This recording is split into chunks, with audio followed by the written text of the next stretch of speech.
It's crazy to think back on how much my environment was dictating my decisions, I'm currently 33 days sober from cocaine and alcohol, but before that, the way my life was, my routine, my habits, the places I was in, the people I was surrounding myself with were really self-destructive.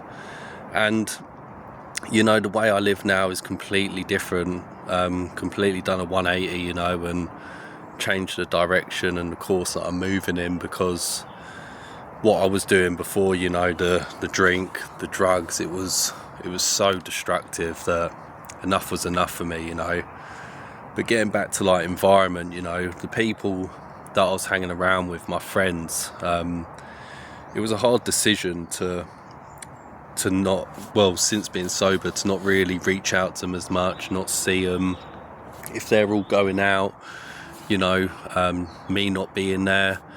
We've actually got a boys hiking trip that's happening, not this weekend, the weekend after, and I made the decision to cancel that.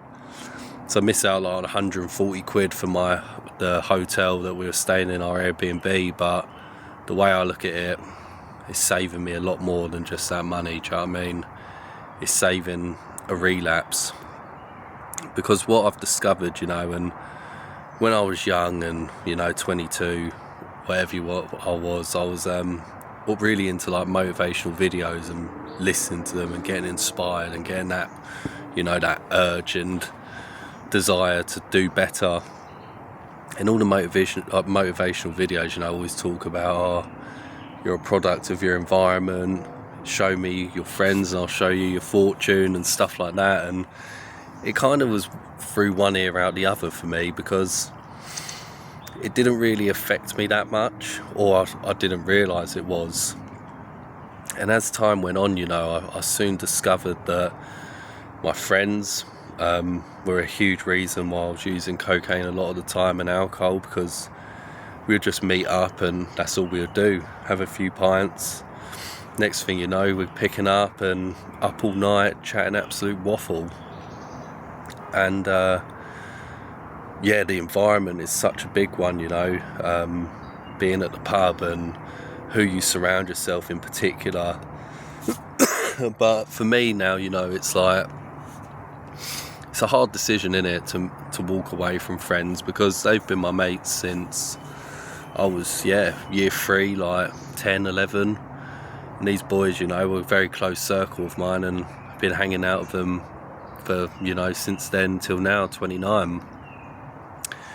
But I had to make a decision, because I was in such a bad place with my drink and cocaine use. It was getting worse than just doing it, with mates. I eventually started doing it by myself, locking myself away and not talking to people, and it become a real bad, destructive habit. But since being sober, I've had to make a decision to walk away from it all. And even though that decision's hard, now that I'm 33 days into it, I can actually look at my mates again and they're still doing the same stuff, whether, excuse me, I've got a bit of a cold, if I'm there or not, they're still out drinking, probably still out sniffing, and that it just won't change, do you know what I mean? But now that I've taken myself out of that environment, I'm no longer getting pulled in different directions. And I didn't realise how strong of a pull your environment is. It's a mega pull. And the moment you take a step away from it and actually, look at the situation and analyse it, and the motivational videos are so true. You are who you surround yourself with. I guess the issue when you move away from an old friendship group that drink and use cocaine to you moving away from that, it's the transition, isn't it? There's a bit of a lonely phase, I think, in there, which I'm kind of going through at the minute, and probably why I'm talking to this camera a lot of the time, because I haven't really got many other people to talk to about this kind of stuff.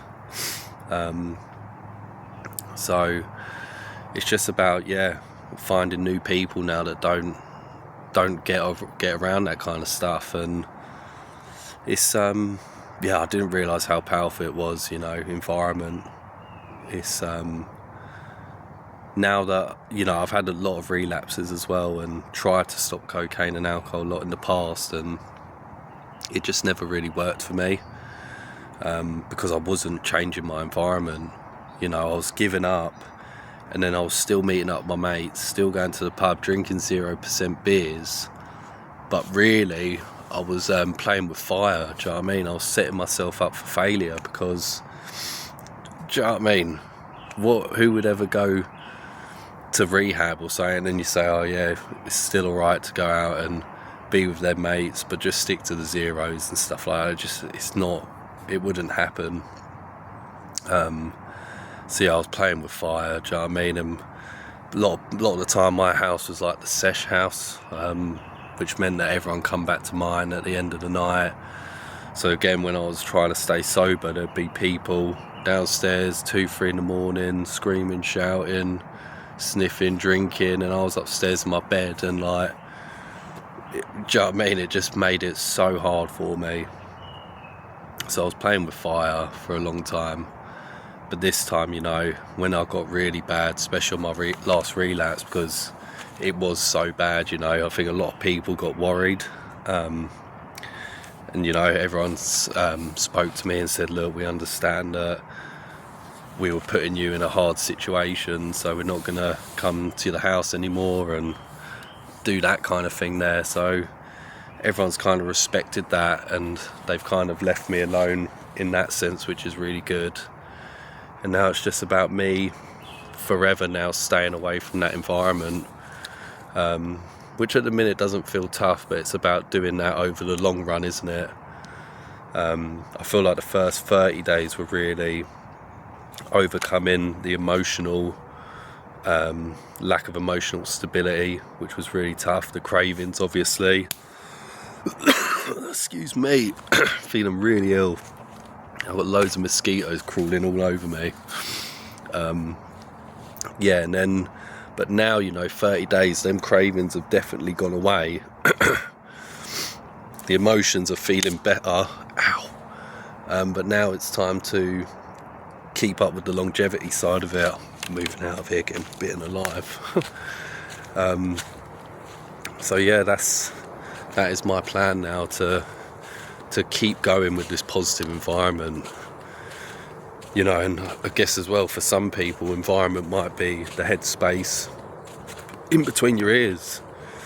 That's also an environment that you've got to make sure is in the right place, especially when it comes to being sober, because there's many of opportunities to just say, fuck it, I can't do this, I'm just going to have a drink, sniff some gear, just to, find that happy place, wherever that is.